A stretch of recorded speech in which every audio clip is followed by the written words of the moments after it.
هل من كلمة للنساء اللاتي يعتبرن بأن المنزل سجن؟ نعم، الكلمة أن نقول لها للمرأة الذي جعل البيت سجنا إن صح التعبير هو الله عز وجل. قال الله تعالى وقرن في بيوتكن. وفي الحديث عن النبي صلى الله عليه وعلى آله وسلم في النساء بيوتهن خير لهن. والمرأة في بيتها طليقة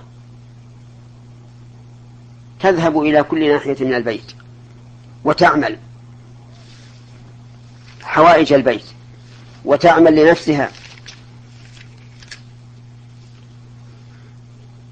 فأين الحبس؟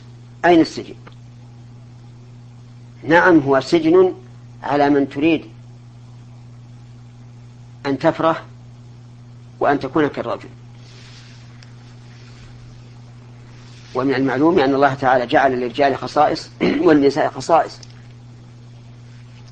وميز بين الرجال والنساء خلقة وخلقا وعقلا ودينا حسب ما تقتضيه حكمة الله عز وجل. ونقول إن المرأة التي تقول إن بقاء المرأة بزوجها في بيتها سجن، أقول إنها معترضة على قول الله تعالى وقرن في بيوتكن.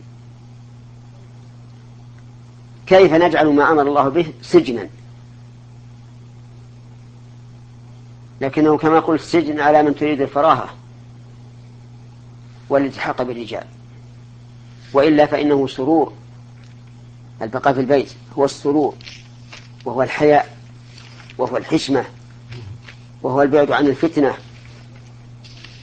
وهو البعد عن تطلع المرأة للرجال. لأن المرأة إذا خرجت ورأت هؤلاء الرجال، هذا شاب جميل وهذا كهل جميل وهذا لابس ثيابا جميلة وما أشبه ذلك، تفتتن بالرجال كما أن الرجال يفتتنون بالنساء. فعلى النساء أن يتقين الله وأن يرجعن إلى ما قال ربهن وخالقهن وإلى ما قاله رسول رب العالمين إليهن وإلى غيرهن، وليعلمن أنهن سيلاقين الله عز وجل وسيسألهن ماذا أجبتم المرسلين، وهن لا يدرين متى يلاقين الله. قد تصبح المرأة في بيتها وقصرها وتمسي في قبرها، أو تمسي في بيتها وتصبح في قبرها. ألا فليتق الله هؤلاء النساء، وليدعن الدعايات الغربية المفسدة. فإن هؤلاء الغربيين لما أكلوا لحوم الفساد جعلوا العصب والعظام لنا نتلقف هذه العصب والعظام بعد أن سلب فائدتها هؤلاء الغربيون. وهم الآن يئنون ويتمنون أن تعود المرأة، بل أن تكون المرأة كالمرأة المسلمة في بيتها وحيائها وبعدها عن مواقع الفتن. لكن أن لهم ذلك؟ أن لهم التناوش من مكان بعيد؟